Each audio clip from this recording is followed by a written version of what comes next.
Welcome back. We will now start with chapter 7 for module 2, and here we'll be discussing about the very first thing, that is barriers to communication.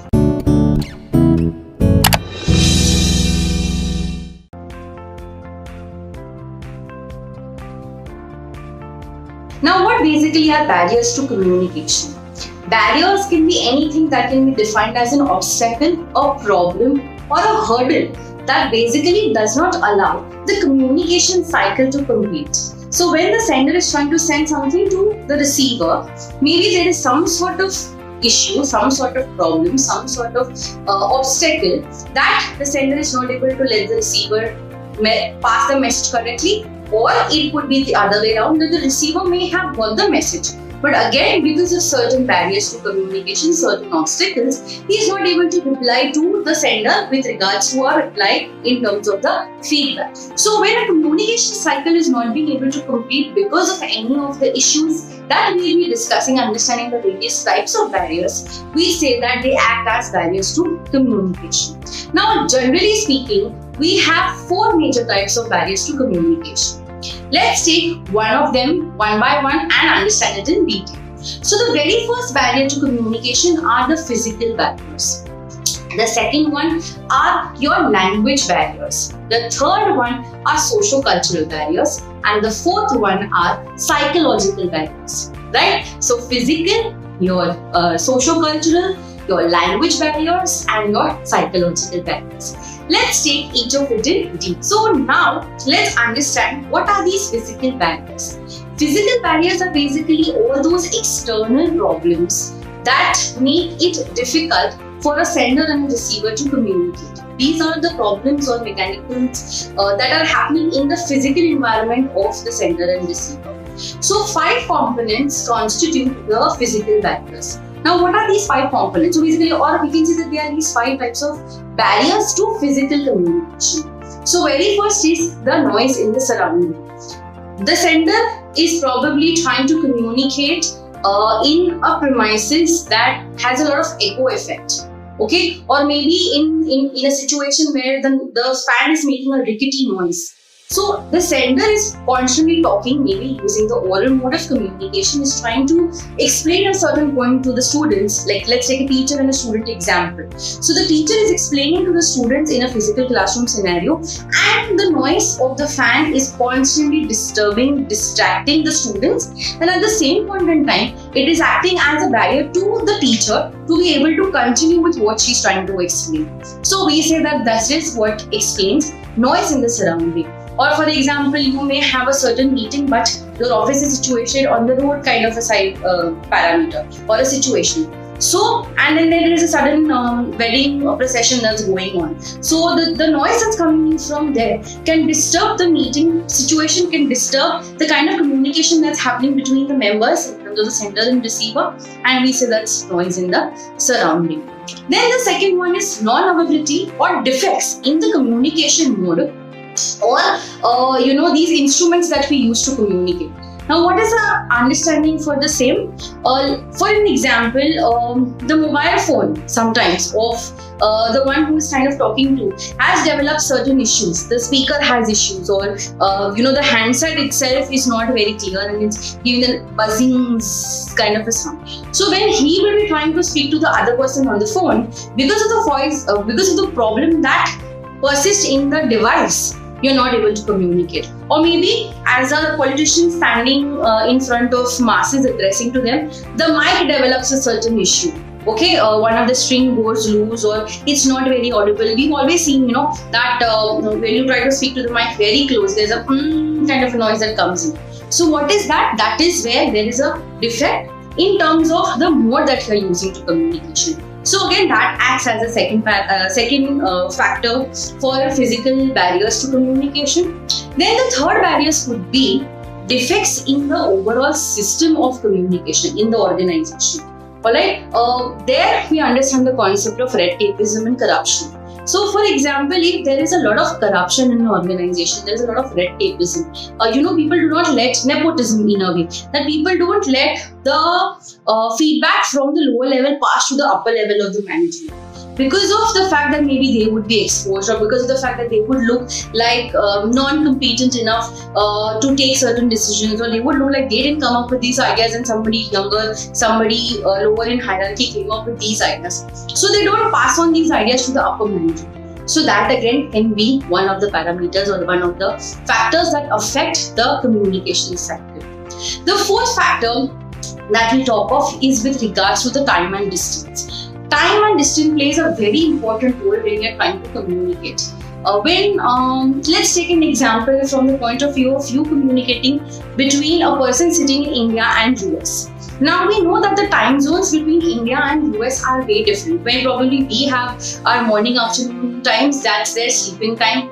Vice versa. Moreover, every year they have a certain months that is a concept of daylight saving, where they have longer days towards a day. So the working cycle that they follow versus what the Indians follow are going to be different. So when you try to communicate on these grounds, because you're physically so distant from each other in terms of space, your barrier to communication, there will be a problem, because maybe when you want to talk to them early morning when you are fresh, maybe it's their sleeping time and they are not in the position to grab what you're trying to say. So we can say that distance plays a difficult role. And at the same point in time, as I said, that biological clock, when it's nearly 11, 12 in the night, your biological body clock tells you that it's time to go to sleep. You may not really be productive at most at that point in time of the day. And the person whom you're having a meeting with, or your client, would be in India, and that would be like an early morning start for them. So they may be really productive, really energetic, high on energy, high on stamina, great performance at that point in time, but you couldn't. So time and difference. And then the last parameter in terms of physical barrier are the health issues. Now health issues primarily would be with regards to the speech or hearing defects. So somebody who's got hearing problems, they cannot hear the normal frequency that people try to communicate in. So we say that they have hearing defects. And in terms of speech defect, maybe my pronunciations are not clear. I am lisping, okay? My pronunciations in terms of where's you going, yours is using the word S after every. So that could be a reason where you're not able to communicate. And in health issues, we can also put into the parameters. See, for example, somebody's got a cold and still is in the mode of communicating. So constant coughing and constant sneezing will also act as a barrier, will act as an obstacle that they are not able to communicate properly.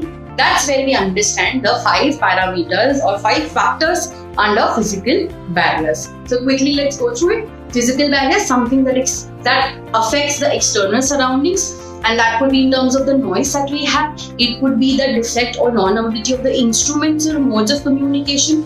It could be the system of an organization with regards to either being red tapeism, corruption. It could be the time and distance has a barrier.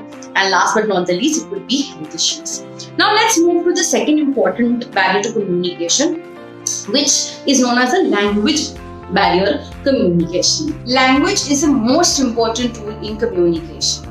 So the second parameter or the second physical barrier that we'll be talking about today is the language barrier to communication. In general, we say that if you do not understand somebody's meaning, we can categorize it as semantic barrier to communication. When we don't understand somebody's grammar or there is incorrect usage of grammar, we say that is syntactic barrier to communication. When somebody's pronunciation or pitch has a problem, we say that's phonological barrier to communication. And when somebody's in general language acts as a barrier, means I know Hindi, you know English, we're not able to communicate, we say that's linguistic barrier to communication. So semantic, synthetic, phonological and linguistic. But more or less, we can also say that language barrier to communication can also be known as semantic barrier to communication. Now, under this language or semantic barrier of communication, we will be understanding the various barriers. One, in the general case scenario of the language that can act as an issue, and second, specific to only English issues that come in when we are trying to communicate. Right? So let's start with understanding the very basic barrier, the general barriers that come into picturization when we say that they act as a language barrier. The very first of it being inadequate information or knowledge about a certain thing. So you really may not have been to, in terms of an example, you may not have been to certain XYZ location in an XYZ country or an XYZ city, and a group of your friends are discussing about the same. You have no information about it since you've not been there. You don't know what it looks like, what it feels like. Your experiences, your observations are nil. So that will become a barrier to communication to you because you can't connect with it. Right? Second, we say that there comes a barrier to communication in terms of language when somebody doesn't have the right kind of pronunciations, the grammar is an issue, or there is a spelling error. Now, grammar, either it can be in terms of when we have oral communication or in the form of written communication. So when you want to call somebody for a meeting, but the drafting of the meeting is not proper, you do not know how to use the tenses. Where is the meeting going to be? In the future tense. But you are using maybe the present tense. There is a meeting that was scheduled. Instead of it will be scheduled, it was scheduled. So, not using your grammar tenses properly can lead to miscommunication and act as a barrier to how you want to communicate. In terms of spelling, accept, right? These two words, when also we'll be studying English as a general barrier, we'll understand the concept of homonyms. That homonyms, homophones and homograms. So spellings of words that pronunciation-wise are the same, but are different. Accept. So instead of accepting, A-C-C-E-P-T, we are writing accepting, E-X-E-P-T-I-N-G. So that way you can say that there will be a spelling error, right? Then and there. Then and then.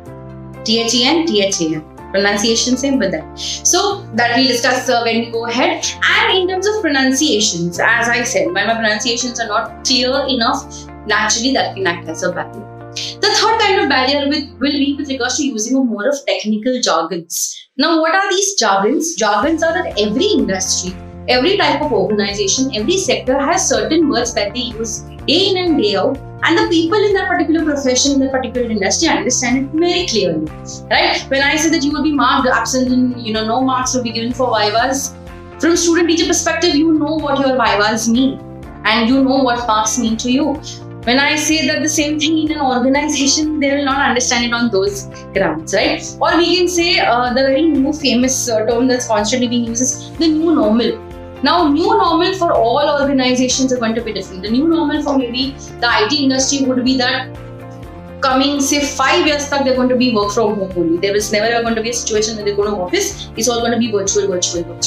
Whereas the new normal for maybe a banking regulations could be that they would have to sit with their masks. They would have to entertain the customers who come in, at the same time do a lot of cold calling, at the same time entertain the guests, virtual parameters. So new normal, which is a technical jargon, which is a jargon which means different in different industries, right? Can, if used in a conversation, can lead to, in terms of understanding, can be a problem. Or use of slang or tricky phrases. Okay, slang is YLO. YLO. You only live once. Or FOMO, fear of missing out. So when maybe the youngsters are talking to the middle-aged people or the oldies, and they're using such abbreviations in their chat language, or maybe just in the normal conversational language, the other person will not understand because he's not familiar with such abbreviations, such slang language, maybe words, the cuss words in a way, and at the same point in time using tricky phrases. The cat is out of bag. Apparently speaking, it's like your secret is out, right? So when you're communicating and these issues come into picture, at the same point in time, if there is faulty translation, okay, maybe it could be the interpreter who is not understood what the other person is trying to say and then communicated wrong to the receiver. As an example, when an Indian and Chinese communicate, they need an interpreter who can convert the Chinese to the Chinese person, and whatever the Chinese has spoken, that to the Indian person in whatever language he is comfortable with, English or Hindi or whatever, however the translator's profile is. Say for example, his Chinese is not that great, and the Chinese has said something to him, his understanding for it is not up to the mark, and he communicates wrongly. He has a faulty translation for it to the Indian. So maybe this person would have said that I will give you the payment only after I receive your order, or I get in 50% of my order, whatsoever be the deal. This person tells him the opposite of it, that first the advance will be given, then you'll have to deliver the order, something like that. And there can be a major chaos in terms of how they are communicating. So these three grounds, or these major four grounds, we say that there can be a general barrier to communication.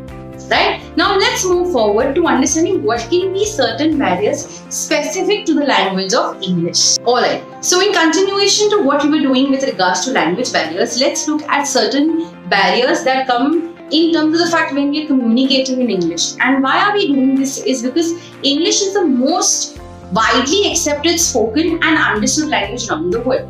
So there are three grounds on which we can say that they can act as a barrier to English communication: homonyms, homophones and homographs. Now let's look at each of it in detail and understand the difference between the three. Homo in general means the same. The meaning of the word is same. Nyms is the name of the nyms is name. Okay, so homonyms, that is same name. For example, the word light, L-I-G-H-T. Two ways I can use this. I'm feeling very light today. Okay, means not heavy, light. Can you please switch on the light? That's the electrical light that we are talking of. But the spelling for it is the same. Okay, the pronunciation for it is the same. But the meaning when used in the sentence can tell you what it is trying to say. I'm feeling light means I'm not heavy, and that's the kind of feeling that I'm having today. When I say switch on the light, I mean the electrical light needs to be switched on. So with homonyms, we need to understand three concepts. That is, they have the same spelling, they have the same pronunciation, but they have different meaning. Then we move to understanding homophones. Homo, again, as I said, is same. Phones is the meaning of sound. Now what happens in this particular case is, I will give you an example first and then I'll explain the three parameters again, how they differ. I hear you. I hear you. I am here. Right? So ear and here. E-A-R and H-E-A-R. So what is happening here? The pronunciation is the same. Spelling is different.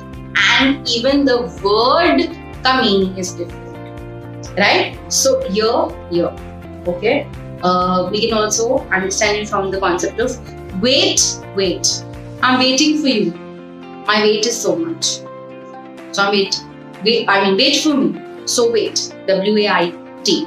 And my weight is whatever. So W-E-I-G-H. So they are homophones. So what is the concept here? The spellings are different, the meanings are different, but the pronunciation is the same. So maybe when we're having conversational English, homonyms and homophones can act as a barrier to communication. And last, again, with regards to homographs. So homo means same and graph means the pronunciation of it. Will you wait for a few minutes? Okay, listen to the word minutes. I think this needs to be noted down in the minutes of the meeting. Okay, so we are using the same spelling, pronunciation, but different meaning, right? Okay, so minutes means the time that we talk about. Can you wait for a few minutes for him to come? Okay, and let's take it the other way around. There are these minute details that you have to follow. So same spelling, M-I-N-U-T-E, but the pronunciation is changing. So what happens in homographs is the pronunciation changes, right? So what are the three components here? The meaning is different, the spelling is the same, and the pronunciation is different. So two different things, okay? So quickly, we'll just have a recap of what we did with regards to the conversational English and the barriers that can occur with regards to it. First, homonyms, homo same, nyms as in the sound, right? And we did the concept of light, right? Then we moved on to understanding homophones, where it's the sound concept, okay? Here and here. Last we did homographs. I think that's going wrong.